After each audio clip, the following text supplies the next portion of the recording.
Kemet civilization fell in 332 BC with the advent of Alexander of Macedonia conquering Kemet and turning Kemet into Egypt. Egypt is a Greek word. Pyramid is Egypt Greek. is a Greek word. So most of the names of African places and things and people have been changed by non-African people. So if you don't know the original names, you'll never be able to understand the history, the culture, the science, the philosophy, and the concepts as they were originally created. Let me give you one example of that. Pyramid is a Greek word which means little flat cake, like a pancake. The original word for that structure is mir, M-I-R. And the word mir means the place of ascension. So mir, there are no bodies buried in any pyramids of mir in the entire Nile Valley. None, zero. So anytime anybody tells you that the pyramids were tombs, that is a lie, whether it's an intentional lie or unintentional lie based on ignorance. Mir were always built over tombs. The tombs were underground.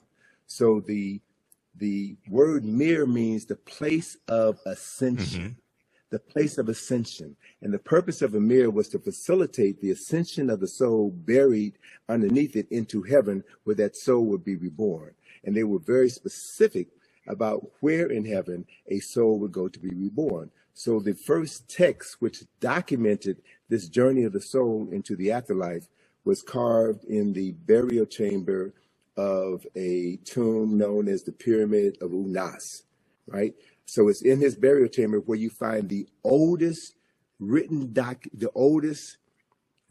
religious documents in the world were inscribed on the walls of this particular tomb that talks about the soul, that talks about the process for the salvation of the soul, that talks about the judgment of the soul, and the place where souls go to be reborn. So the framework for Western religions can be found in the Nile Valley. So it's important to reclaim the names. It's important to understand chronology and history. So in that context, Alexander of Macedonia conquered Kemet in 332 BC, and the word Egypt derived from the name Hekaptah, which is the temple of the spirit of Ptah in the city of Mennefer, which was later renamed Memphis by the Greeks. And so that word Hekaptah became Aigyptos, which was Latinized and became Egypt. That's how that word devolved, not evolved, it devolved because it lost its essence through the evolution of the word. And so once Alexander conquered Kemet, then he became so enamored by the 3,000 years of historical knowledge that he had inherited by virtue of conquest. And so he no longer referred to himself as Alexander, son of Philip of Macedonia. He called himself Alexander, son of Ammon, son of Amen, the unseen presence of God Almighty, which is a upper Nile Valley concept, right? And so the Greek rulers then descended from Alexander's line.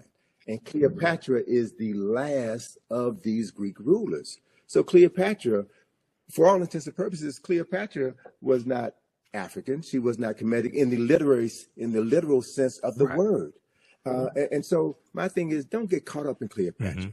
There are other personalities of more historical and cultural significance who we should be focusing our attention on. So I would bypass Cleopatra discussion and focus on Queen Tiye, who was one of the baddest queens in human history. She was one of the most powerful rulers on earth. She was the wife of Imhotep III, and their statue in the Egyptian Museum in Cairo is the largest statue in that building.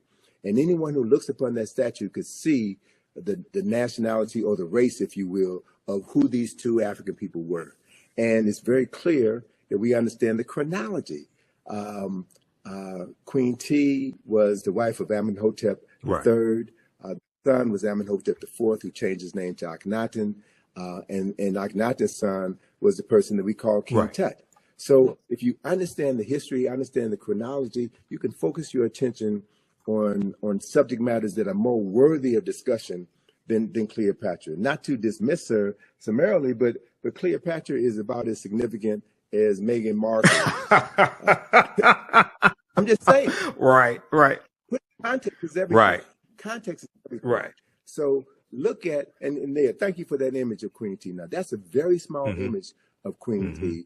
And what I would also suggest those of your listeners who live in New York, go to the Metropolitan Museum, the Met Museum, and you'll see an image of Queen T in the Met Museum. But that image of Queen T has half of her face destroyed. And there was an article that was written in the 1970s that was an attack against African-centered scholars. And Asa Hillier brought this knowledge to our attention. The people from the New York Times had interviewed him as part of this same debate that folk are having right now about Cleopatra and African history. And Asa Hillier showed this image of Queen T. And this image of Queen T, I love it so much because it reminds me so much of my dear friend, Dr. Francis Cress Wellington, with the afro, the stern look, and a woman who was clearly in control of herself and her destiny. So Asa referenced that face of Queen T in the Metropolitan Museum with half the face knocked off. So they had an opportunity, the New York Times had an opportunity to tell the truth, but they chose not to. Right. And so these are the games that we're playing with, and we have to, be very careful about who we get our information from. We should read everything, but read everything with a critical eye so that you can discern when someone is being deceptive. You can discern when you're being immersed into aspects of the truth so that you can ground yourself on the truth and not be led astray by arguments or false narratives that is designed to neutralize your strength, your power, and to waste time. Yes. We really don't have any time to waste. Yeah, absolutely.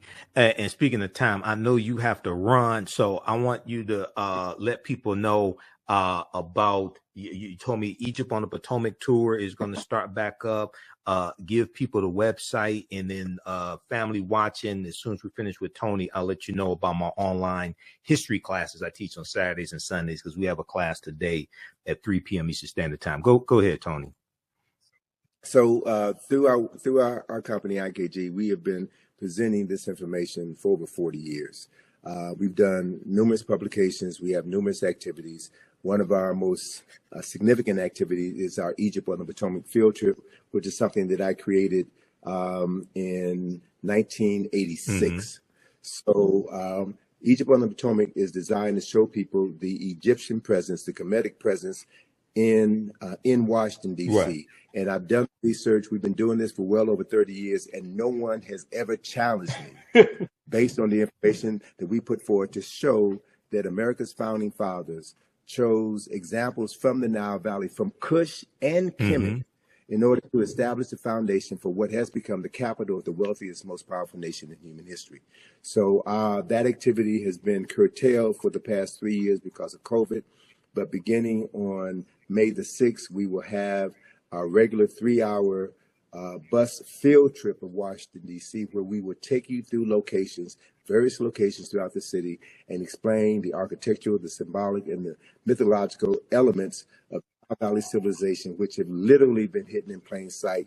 We connect the dots, and we empower people with the ability to see their history and use that history to transform their consciousness. So anyone can go to our website, ikg-info.com. We also have another project that we're going to be unveiling at the Thurgood Marshall Center, where we're based in D.C.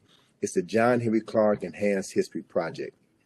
This project, we have 400 square feet of wall space where we're going to be using information inspired by the work of John Henry Clark to tell the story of people who've been written out of the respectable commentary of human history. And this project is my response to certain historical shortcomings in the National Museum of African American History and Culture, which is a phenomenal structure. The only issue that I have with it is that it begins our history in the basement, and it begins our history with slavery. Right. It doesn't talk about who we were prior to our enslavement. Exactly. So the cornerstone of the John Henry Clark Enhanced History Project is a 25-foot long mural, which illustrates 8,000 years of African excellence and success, an undeniable 8,000 years of African excellence and success, which was undermined by the Ma'afa, the European and Arab enslavement of African people. But we have come through the Ma'afa. We have survived. Yes. And through the work that you're doing, through the work that others are doing, we are doing our best to bring forbidden knowledge into the community that needs the knowledge the most, so that they can transform their consciousness and create a world that is worthy of their children and their children's children's inheriting, based on accessing ancestral knowledge and recreating the genius that we were born with. So that's the process, man. And let me just, in closing, let me just share that my good colleague, Charles French, has a new book coming out next month. It's 10,000 years of Nile Valley history. Okay. 10,000 of Nile Valley history. So I'm really pleased to see that there's more scholars, more sisters and brothers who are doing the work and documenting a history that has been suppressed for so long. And all we have to do is read and study and create spaces within our home. Every home should have a library. Correct. Right? The parents in those homes should spend time reading with your children and having intelligent discussions about how to articulate that history. Everybody pays taxes, and our tax dollars are being used in schools to miseducate many children, black, brown, white children in the classroom. Right. So we have an obligation as taxpayers to see to it that certain information is accessible in the classroom. And if it's not going to be taught in the classroom, we need to demand of our churches, our fraternities, our sororities, our barbershops and beauty shops to turn those spaces into spaces where we can teach our children and their parents and elders in the community who they are. Correct. So we can transform our consciousness. So support the African History Network. Visit our website, AfricanHistoryNetwork.com. $ the AHN show through Cash App. When you scroll down the page, you can support us. This helps us keep doing the research, pay the bills, pay when I have to travel, because I'm in Washington, D.C. right now. I was on Roland Martin's live election night coverage last night. And we were on for 7:30 a.m., 7:30 p.m. to about 3 a.m. Wednesday morning. $ the AHN show, SHOW. These other ones are fake African History Network Cash App accounts I'm still trying to get shut down. If you learned anything today, if you like this type of information, you can support us, $5, $10, $15, $25, $100, whatever it is that supports us. Here's the QR code here. Here's the link for PayPal, and register for my new 12-week online history class. Starts up Saturday, November 9th, 2024, 4 p.m. Eastern Standard Time. Ancient Kemet, one of the original names for Egypt, the Moors, and the Ma'afa, understanding the transatlantic slave trade. We deal with thousands of years of history and what leads up to the transatlantic slave trade taking place.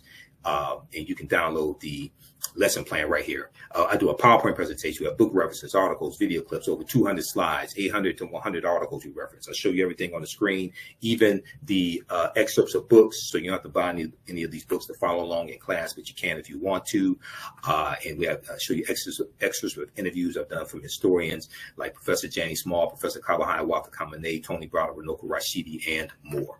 All right. Remember, right now is correct. Wrong behavior is not over till we win. Wakanda forever. And we'll talk to you next time. Peace. Thanks for tuning in.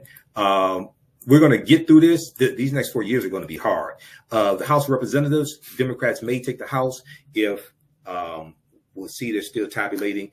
If they take the House, Hakeem Jeffries is going to be the Speaker of the House of Representatives, first African-American Speaker of the House of Representatives. That means Democrats will be able to block bills that harmful bills that Republicans are trying to get passed and signed into law, because they can block them in the House. But this is a devastating result. And a lot of these people that think Trump is going to be good for the economy, he's going to tank the economy. He's going to tank the economy because he ain't build a good economy.